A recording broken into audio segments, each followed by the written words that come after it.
ท่านผู้ชมกับเข้ามาสู่ระยะที่2ระยะสนทนาธรรมระยะสนทนาธรรมในมื้อนี้งานวันเกิดแม่คุณดีจันทจักรมาร่วมสนทนากับรายการของพวกเราเช่นเคยตอนนี้เพิ่นอยู่กับรายการของพวกเราแล้วสบายดีเลยสบายดีท่านผู้ชมเลยอยากเว้าเกี่ยวกับงานวันเกิดเนาะหลายๆคนจัดงานวันเกิดเลยแล้วจัดงานวันเกิดมันมีเนื่องอย่างใดแล้วก็มีความหมายบ่หรือว่าจัดไปตามที่ว่าเคยจัดมาเนาะเลยก็เรื่องวันเกิดนี่ก็เป็นเรื่องที่สำคัญเป็นเรื่องที่สำคัญเพราะว่าเดี๋ยวนี้บ้านเฮาเนาะว่าบ้านเฮานี่แหละก็มีความนิยมจัดงานวันเกิดบางครั้งก็วันเกิดเป็นลักษณะที่ว่ามีการสุมแซวมีการฉลองวันเกิดจังซี่เนาะก็เห็นว่ายิ่งใหญ่เนาะยิ่งใหญ่แล้วถ้าว่ามาเบิ่งในแง่ของธรรมะเราจะควรจะเฮ็ดจังไดเพื่อให้วันเกิดเนี่ยมีความหมายเนาะนั่นแหละบางคนก็จัดงานวันเกิดแบบงานเลี้ยงบ่งานสังสรรค์บ่บางคนก็พากันไปวัดไปว่าไปเฮ็ดบุญเฮ็ดทานเนี่ยนะในมื้อวันเกิดนะอย่าให้แม่ว่าลงลึกแล้วก็ให้ว่าความหมายของมันเนาะเลยคันที่ว่าละวันเกิดนี่ก็จะเป็นเรื่องที่น่ายินดีเนาะน่ายินดีที่ได้เกิดมาเนาะแต่ว่าเวลาเกิดมานี่คนที่เกิดมาส่วนใหญ่ก็ห้องให้แง่ออกมาเลยเนาะห้องให้กำมือแล้วก็ให้อันนี้แสดงถึงอย่างแสดงถึงความทุกข์แสดงถึงความทุกข์เวลาที่คนมีความสุขจะหัวเนาะเห็นบ่จะหัวจะยิ้มและเวลาเกิดมาแล้วบ่เห็นเด็กน้อยออกมาแล้วหัวแห่ๆมาเลยนะเป็นบ่มีแต่ให้มีแต่ให้แล้วก็กำมือเนาะกำมืออันนี้มันแสดงถึงมีความทุกข์ทางกายมีความทุกข์ทางใจเนาะซึ่งน้อยๆก็อาจจะบ่ทันรู้สึกหยังดอกแต่ว่าเขาก็จะมีความทุกข์ที่เขาเคยอยู่ในความอบอุ่นอยู่ในท้องของแม่แต่ออกมาแล้วอาจจะมาเจอกับอากาศหรืออาจจะมาเจอกับสภาพแวดล้อมที่เขาบ่เคยอยู่เขาก็ทุกข์เนาะก็ให้เนาะนี่แหละซึ่งความหมายเนี่ยของทางพุทธศาสนาเนาะคำสอนของพระพุทธเจ้านี่คำว่าเกิดนี่ก็หมายความว่าเป็นสิ่งที่เริ่มต้นเนาะเวลาที่เพิ่นว่าเมื่อสิ่งนี้เกิดก็จะมีการดับเมื่อสิ่งนี้เกิดมาแล้วก็จะมีความเสื่อมก็จะมีความดับในสุดท้ายเนาะแต่ว่าในแง่ที่พวกเราได้มีการเกิดมานี่พวกเราเกิดมาเพื่อหยังเนาะเวลาที่เขาเกิดมาเลยเกิดมานี่จะเฮ็ดให้พวกเรานี่จะมาพบกับปัญหาสิ่งต่างๆซึ่งเวลาที่พวกเราดำรงชีวิตไปในโลกนี้นะจะมีทั้งสิ่งที่เป็นที่ฮักบางเทื่อก็จะมาพบกับสิ่งที่ฮักก็จะมาพัดพากจากสิ่งที่ฮักใช่ไหมจะมีสิ่งที่มักแล้วก็สิ่งที่บ่มักนะแล้วมีผิดหวังแดสมหวังแดอันนี้คือเป็นสิ่งที่คู่โลกนี่พวกเราเคยจะได้ยินโลกกระทำ8เคยได้ยินบ่โลกกระทำ8มี4คู่คือได้ลาภเสื่อมลาภมีได้ยศเสื่อมยศคู่ที่2คู่ที่3ก็มีสรรเสริญมีนินทาคู่ที่3แล้วก็คู่ที่4ก็มีสุขแล้วก็มีทุกข์นะมั้งอันนี้คือโลกกระทำ8เป็นของคู่โลกฉะนั้นแหละที่พวกเราเกิดมาก็จะมาพบกับ ปัญหาต่างๆสิ่งเหล่านี้แหละซึ่งจะมีปัญหาที่ง่ายแดยากแดสลับกันไป โดย จะเป็นผู้ที่มาฮับกรรมคันจิว่าล่ะคล้ายๆกับว่าเป็นผู้มีกรรมเป็นของตัวเองว่า โดย เป็นผู้เป็นผู้มีกรรมเป็นกำเนิดมีกรรมเป็นเผ่าพันธุ์เห็นบ่มีกรรมเป็นที่พึ่งอาศัย โดย ฉะนั้นอันนี้นี่เป็นหลักที่พระพุทธเจ้าเพิ่นว่าสัตว์โลกย่อมเป็นไปตามกรรมอันนี้คือเข้าไปหาเรื่องของกรรม โดย ฉะนั้นเวลาที่คนเกิดมาเพิ่นจะเอิ้นเงินกรรมแม่นบ่ โดยเลยว่าให้แม่เว้าถึงกรรมเนาะ เลย ที่ว่าเกิดมามีสามที่ว่าคือแม่ว่า3อย่างเนาะ เลยเลยกรรมคือเมื่อกี้นี่กรรมที่พวกเฮาควรรู้จัก โดย ควรกระทำเนาะเพราะว่ากรรมคือสิ่งที่คือสิ่งที่พวกเฮากระทำเนาะถ้าพวกเฮารู้จักเรื่องของกรรมแล้วที่ผ่านมาเฮาได้สนทนาเรื่องของกรรม โดย ที่พวกเฮาเกิดมานี้ก็จะเป็นไปตามกรรมนั่นแหละเนาะเป็นผู้ที่มีกรรมเป็นกำเนิดมีกรรมเป็นเผ่าพันธุ์มีกรรมเป็นที่พึ่งอาศัย โดย สัตว์กระทำกรรมใดไว้จะดีหรือชั่วก็ตามย่อมได้รับผลของกรรมนั้นอันนี้สำคัญ โดย เลยดังนั้นเนี่ยเวลาที่พวกเราไปเฮือนกรรมก็จะว่าโอ้คนเกิดใหม่นี่เพิ่นเอิ้นเฮือนกรรมเด้อเฮือนกรรมเด้อนี่แหละมาจากนี่แหละเนาะฉะนั้นเวลาที่มันเป็นไปตามกรรมคนที่จะมาที่จะเกิดมานี่ก็จะไปตามสิ่งที่พวกเราปฏิบัติสิ่งที่พวกเราเฮ็ดเนาะ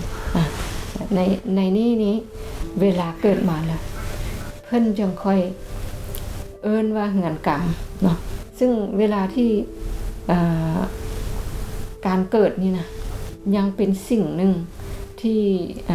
ที่สำคัญที่บ่งบอกเนาะที่บ่งบอกถึงในการดำรงชีวิตนี่ควรเอามาพิจารณาโดยเพราะว่าอย่างเวลาไปเห็นข้าเจ้าเกิดลูกใหม่เนาะเกิดลูกใหม่อันแอน้อยๆที่นอนแบเบาะอยู่โดยน้อยๆนะเราจะบ่ทันรู้จักเฮ็ดหยังแม่นบ่โดยเราอยากเราเฮ็ดหยังเราอยากให้เราก็ให้เราอยากนอนเราก็ให้เราอยากกินเราก็ให้เฮ็ดหยังบ่เป็นเนาะฉะนั้นแม่นไผเป็นผู้เฮ็ดให้พ่อกับแม่เนาะฉะนั้นเพิ่นจังค่อยให้เห็นเนาะให้บอกให้สังเกตเนาะโอ้ตอนเฮายังน้อยนี่เฮาก็จะเป็นแนวนี้แหละแม่นบ่เฮาก็จะเป็นแนวนี้แหละถ้าว่าเฮาหักเป็นแนวนี้แล้วก็ให้คิดเห็นบุญคุณพ่อแม่ผู้ที่เลี้ยงเฮามากลัวเฮาจะใหญ่มาซ้ำนี้พ่อแม่ต้องเป็นผู้เฮ็ดให้เฮาหมดนั่นบ่นอนอยู่ซื่อๆฮอดยามกินแม่ก็ให้กินฮอดยามรวมฮอดถ่ายอุจจาระปัสสาวะไอ้สังมันพ่อแม่เฮ็ดให้หมด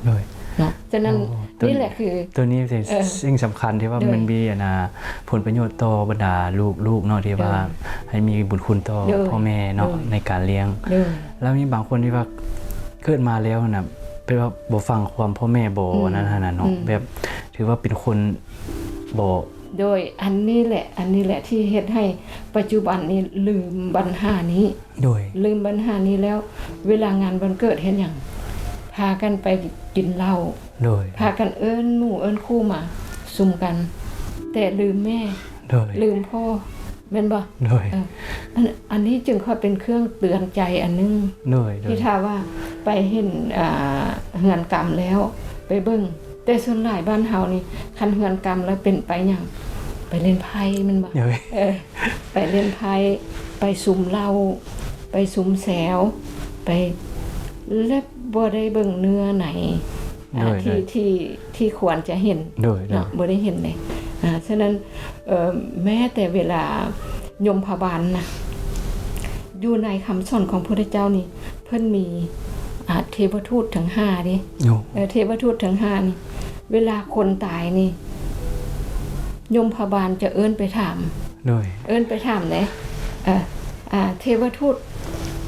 อันทำอิฐเทวทูตคนทำอิฐมันการเกิดนี่แหละ โดย เจ้าเคยเห็นบ่คนเกิดใหม่นะจะเคยเห็นบ่เห็น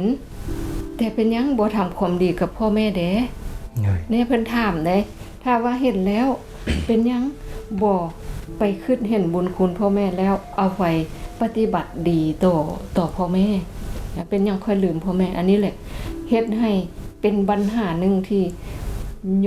ยมพบาลนี่เพิ่นจะถือว่าเป็นเรื่องสำคัญถ้าเจ้าบ่เฮ็ดข้อนี้ถือว่าเจ้าจะไปสู่อบายภูมิ โอ้ เนาะนะสำคัญเลย โดย แล้วผู้ที่รู้จักบุญคุณพ่อแม่รู้จักตอบแทนบุญคุณอันนี้ก็เป็นคนหาได้ยาก โดย เป็นหาได้ยากในโลกเด้เพิ่นเอิ้นรัตนะ5แก้ว5ประการที่หาได้ยาก โดย อันนี้แก้ว5ประการที่หาได้ยากนี่มีไผเด้มีพระพุทธเจ้าเนาะมีพระพุทธเจ้ามีผู้ศึกษาคำสอนของพระพุทธเจ้ามีผู้นำเอาคำสอนของพระพุทธเจ้าไปปฏิบัติเนาะและเป็นผู้นำเอาคำสอนของพระพุทธเจ้าไปเผยแผ่นะและผู้ที่5แม่นไผเป็นผู้มีความกตัญญู โดย กตเวทีเด้เพิ่นถือว่าเป็นรัตนะเป็นแก้วที่หาได้ยากในโลก5ประการเลยอันผู้ที่มีบุญคุณนี่เป็นเรื่องนึงที่วันเกิดควรจะไปเห็นจุดนี้ โดย เนาะแล้วเป็นสิ่งที่หาได้ยากในโลก3ประการคือมีพระพุทธเจ้ามีผู้ที่นำเอาคำสอนของพระพุทธเจ้าไปเผยแผ่และเป็นผู้มีความกตัญญูกตเวทีแม้แต่สิ่งที่หาได้ยากในโลก3อย่างนี้ก็ยังมีผู้ที่รู้จักบุญคุณรู้จักกตัญญูรู้บุญคุณอันนี้ถือว่าเป็นเรื่องสำคัญพระพุทธเจ้าถือเรื่องความกตัญญูกตเวทีนี้เป็นเรื่องที่สำคัญเนาะฉะนั้นงานดี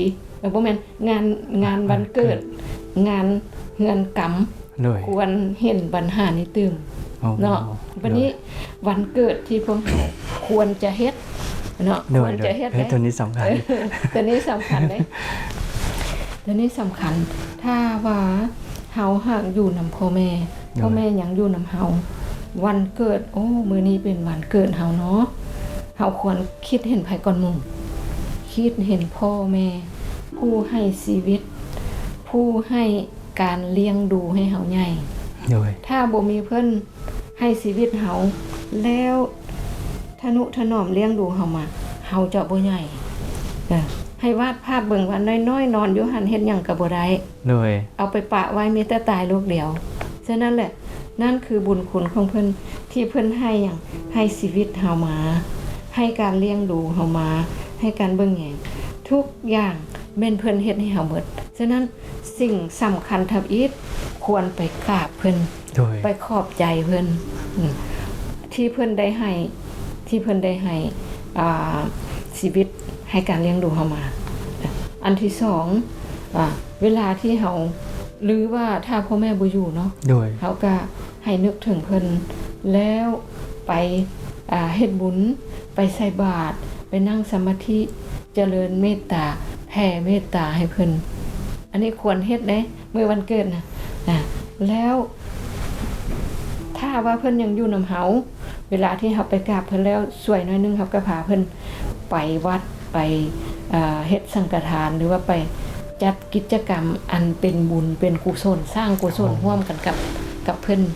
อันนี้เป็นสิ่งที่ควรเฮ็ดในวันเกิด โดย แล้วกิจกรรมอื่นๆที่แสดงความรักที่อยากตอบแทนบุญคุณเพิ่นเป็นวัตถุสิ่งของหรือเป็นจำค่อยเฮ็ดตามหลัง โดย เนาะอันนี้คือวันเกิดที่ควรเฮ็ดได้ โดยเจ้าท่านผู้ชมที่ว่าการสนทนากับแม่คุณดีมื้อนี้ก็มีความหมายความสำคัญหลายหัวข้อที่เราสนทนาเป็นงานวันเกิดเนาะลูกๆที่ว่าเกี่ยวกับงานวันเกิดเฮ าจะควรเฮ็ดปฏิบัติแนวใดต่อพ่อแม่คือดังแม่ครูดีได้อธิบายไปนั้น ถือว่ามีความสำคัญหลายมอนี้ต้องขอบใจแม่คุณดีหลาย เด้ขอบใจท่านผู้ชมเลย ๆท่านผู้ชมมอนี้พักเอาชมสิ่งที่น่าสนใจจากทางรายการก่อนแล้วจึงกลับเข้ามาสู่ระยะต่อไป